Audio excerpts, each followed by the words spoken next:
Dear Diary, I'm in Accra, Ghana. Like, I woke up in Africa. And all I can say is, wow. I am grateful. I am thankful. I feel blessed. I feel honored. I'm curious, hopeful, seeking answers, somewhat feeling heavy. But we're going to get our day started and we're going to feel it all throughout this whole journey. So, let's go.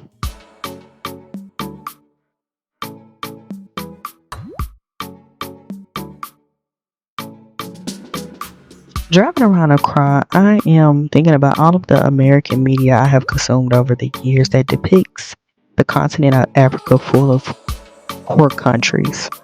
There's no modernism, there's no life, no energy, no money. And then I'm sitting in a coffee shop like Jamestown Coffee and thinking to myself, that's all a lie. You could have told me I'd be sitting in this beautiful space drinking a vanilla latte, enjoying some amazing food and wonderful like 90s R&B. And the customer service is great. The food is great and it's black owned. Like being in a fully functioning, thriving black space. And I'm sitting here like, man, America know how to lie to you.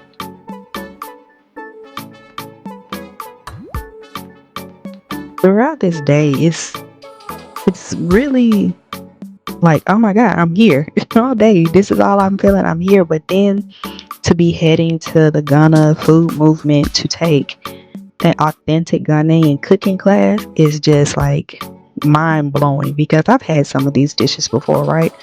But never knew what went into making them. So I'm just thankful. So let's get in the kitchen and start cooking.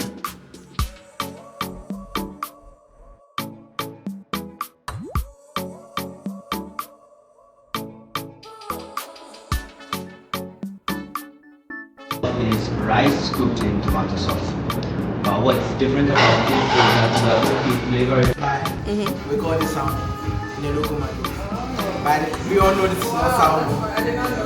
Yes, this is not salmon, but we call Toasting the seasonings is something I need to do a better job of, but just learning how toasting your seasonings open up their aromatics and gutting fish, which you wouldn't catch me doing at home. But I'm in here gutting a whole fish, tearing guts out, sticking myself with the sharpest bones that's inside of this fish. Like taking this all in. I'm so excited like a kid, but I really don't want to show like my excitement because I'm geeking out right now.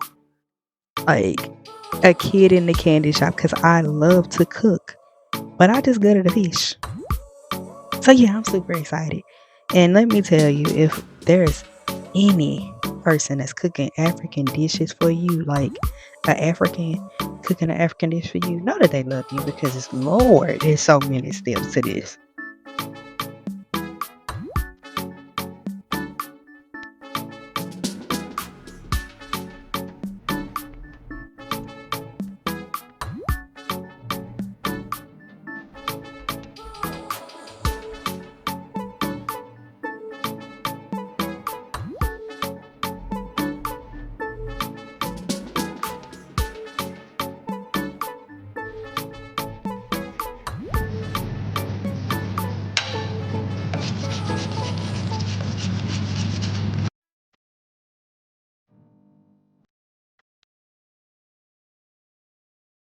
I'm taking this experience in because man, I feel like I'm on Chopped or on one of those Food Network shows that you see because we're all in the kitchen, we're vibing out. They cut the music up, we're dancing, we're laughing, we're learning.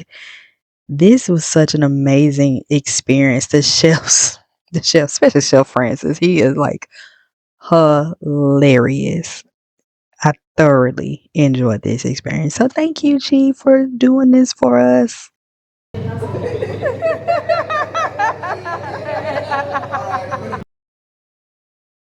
One of the things I'm thinking is, man, G done cooked jollof for us several times, and it's 50,000 steps to jollof. So I know that she love us for real, because ain't no way I'm doing that. And then when it comes to Kill A Willie, baby, I'm a master at it now. Pro.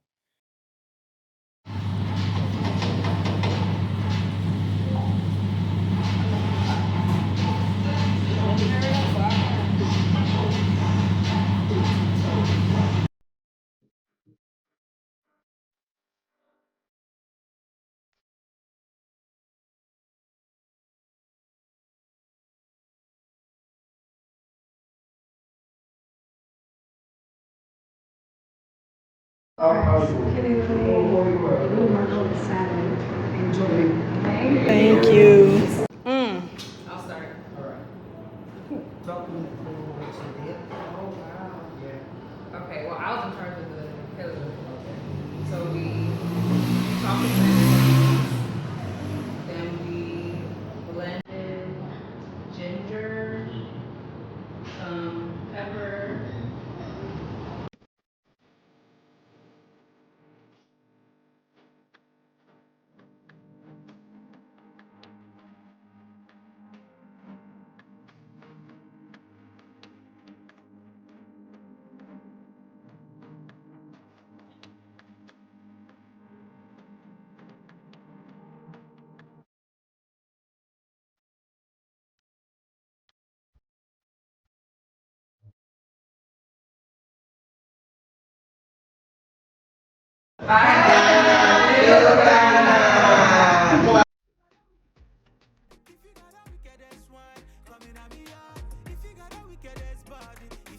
Tonight I'm gonna get a little taste of what the nightlife is like in Accra.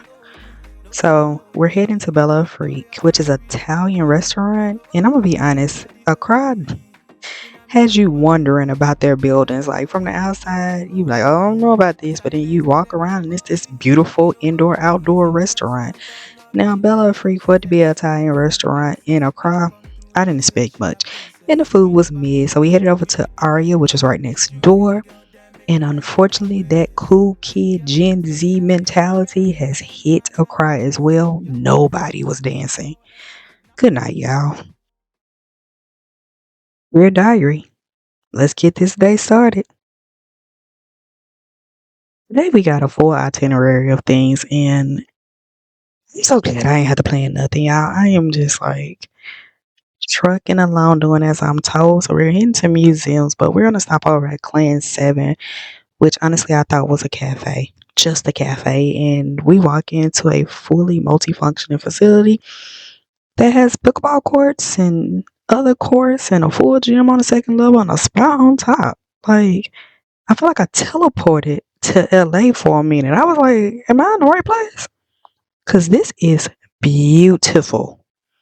And the staff was so freaking everybody in Ghana so polite. Is that really a thing? Like, y'all really polite like that? Arabian trade because it was also during the period where the Arabians were trading with the Africans during that period. West Africa was known for gold and North Africa was known for salt. These were the middle groups that were trading. When the Arabians joined the trade, they added silk, oil lamps, horses, camels, and donkeys. They also introduced Islam to West Africa as well. The origins of this trade is debatable. Most of the time, historians are torn between when exactly the trade started. But then they generally agree that There were some things that stood out to me in the museum. One being that it was just West Africa during these trade routes. And early on, it was just West Africa. It wasn't Benin. It wasn't Togo. It wasn't Mali. It was just West Africa. And to learn that Ghana itself is only, what, 68 years old? Like it wasn't established until 1957. That's not something America's trying to teach you. we have a lot of clans. We cannot display all of them here. So we just took some from their clan. Every clan in Ghana has a totem. The totem is either an animal or a symbol that that particular family holds in high esteem. So it's either to represent the family's characteristics or it is an animal that held the first ancestor in the past. Another thing that stood out to me was the tradition, especially the one like when the mom has a child that the child is not named for 7 days and that the mom and the child are together without other people being around. That was Teacher big. for 5 years. He later went to Achimota Training College for 4 years, and in the year 1935, he gained admission to study abroad. But before traveling outside the country, he had a son with a woman named Enrita Fanimela. She was half Ghanaian, half British, and they had a son named Francis Nkrumah. He died last year at age 89. He was a medical doctor.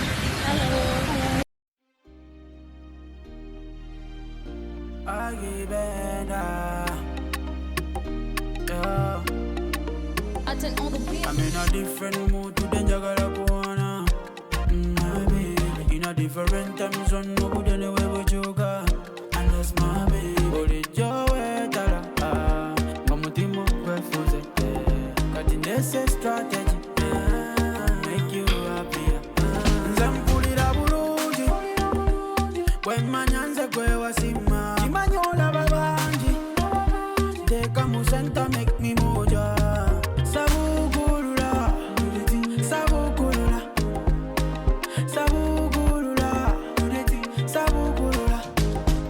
I'm your package, ready when you're ready to unwrap it.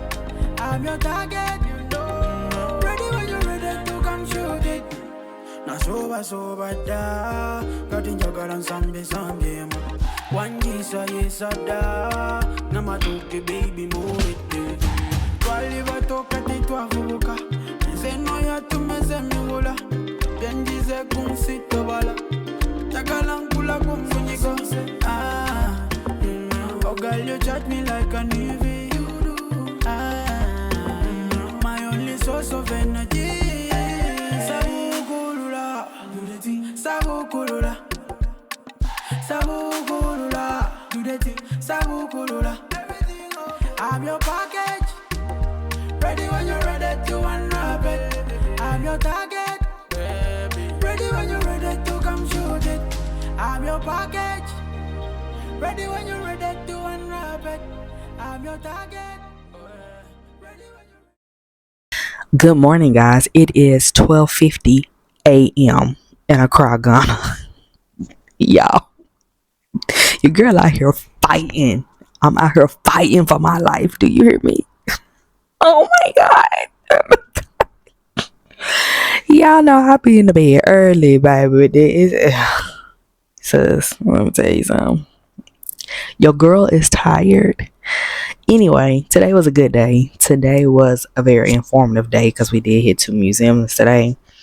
But the more that I'm here, the more that I'm happy to be here. Not only just because I'm in Ghana, I'm in Africa for the first time, but it is the women that I'm with that make this such a great trip. Like women from all different walks of life, different backgrounds culturally has been it's been good. It's been good for my soul and just grateful. I am grateful for my friends' family taking us in like we are a part of their family, feeding us, making sure we have everything. Just talking to us about different things within Ghana, things that have happened because they are our elders, right? So they were here for a lot of stuff, especially around the time of the very first president of Ghana. So it's just been informative, and I feel like I'm just downloading everything and trying to process really how I feel. And one, grateful. I am so happy to be here. And it's not, oh, like we're doing all these things. It's just the fact that I'm here. I've been trying to get here for a minute, but it's just the fact that I'm here. It's the fact that the people are so nice. The people are so nice. They're so kind. They're so helpful. They're respectful. Like, they're funny. It's just how they approach you with gratitude. Just, oh, excuse me. Are you okay? Are you doing fine? You know, you're not smiling. Is everything okay? You sure you don't need anything? Like, it's very attentive and it's intentional. And it's refreshing. It is refreshing. It's especially coming from America where everything is about self. It's very refreshing to be here when everybody seems to try to help. And it may be because we are tourists. So don't get me wrong. Like, I'm not blind. I'm not oblivious to those type of things happening when tourists come around. But it's the fact that a lot of the people we've been around have honestly been my friends' family. So it's just, you feel loved. Auntie done cooked us 2 meals. The first meal she had ready for us when we got off the plane and already in our Airbnbs. Auntie cooked a full meal today. When I say a full meal, I mean a full spread of Ghanaian food. Other thing, honey, I cannot keep eating carbs. I love carbs, right? I love carbs, but I cannot keep eating carbs, okay?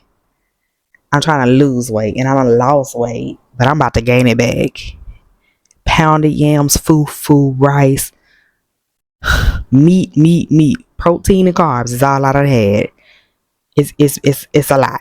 It's a lot. But as I get ready to go to sleep, I am just grateful. I'm honestly grateful. Dear Diary, well, last night was eventful. So we were in a different Airbnb and the key got stuck yet again in the door. And it got stuck to the point they had to kick the door in. I mean, broke the entire lock off the door, leaving a hole in the door. And if you're going to be an Airbnb host, you need to be helpful for your guests. So, needless to say, we got a new Airbnb, and this is our new beautiful Airbnb that we got. 5 bedrooms, 4 baths, 3 living rooms, and 2 kitchens, and a security person on site. So, now that we switched, let's get ready for brunch and head over to Vine. Vine was a vibe. And when I say grass walls, this is what I mean. Full theme. Grass walls, real plants, trees. Not that stuff y'all be doing over in America. You know how we say the world is actually smaller than we think it is? Like, what is it, 6 degrees of separation? How did I go to a beach club and meet a soror from Maryland in Accra, Ghana? I've never seen this woman a day in my life. But there she was at Polo Beach Club. It is crazy 'cause halfway around the world and boom, soror. That is so cool. But Polo Beach Club was a vibe, but it's still the Gen Z cool care. Cause baby, only that one woman y'all just saw was dancing. Everybody else was in their seats and on their phone.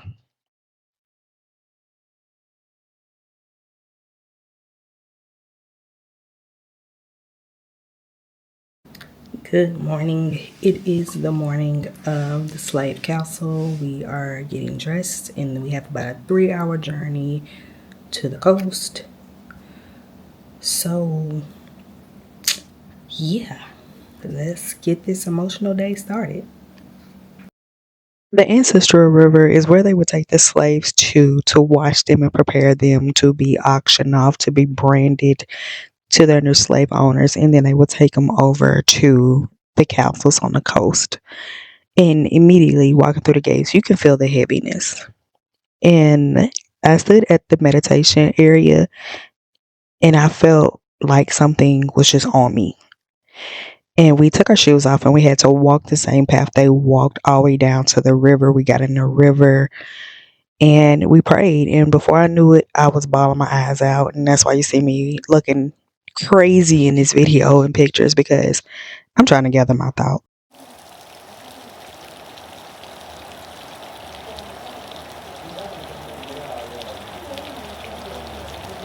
After our prayers, we took some pictures and we were heading back, starting to head back to the welcome area, and the skies opened up. And I mean, a hard pour down rain. And Ken said, "What a benediction." Like, if you ever wanted to know if your prayers was reaching heaven, what a benediction, because it poured down on us. But it felt good. It felt good. Now, we headed over to Cape Coast, which is where they would house all of the slaves before getting on the ship. And this was even heavier than being at the river because we actually went in the dungeons and they closed the door and they cut the lights out. And you stand there and you understand how these slaves felt being locked up. And we're standing on pounded feces and throw up and blood. You can't even see the brick because it's covered. And they had it tested to make sure that that's what it really was. Like the slaves that didn't make it, they that died in those dungeons, they were tossed in this very ocean. We learned that millions of Africans never even made it onto slave ships because they died in those castles. And then their bodies were tossed and discarded into the ocean. This very ocean that we're looking at today was a heavy day.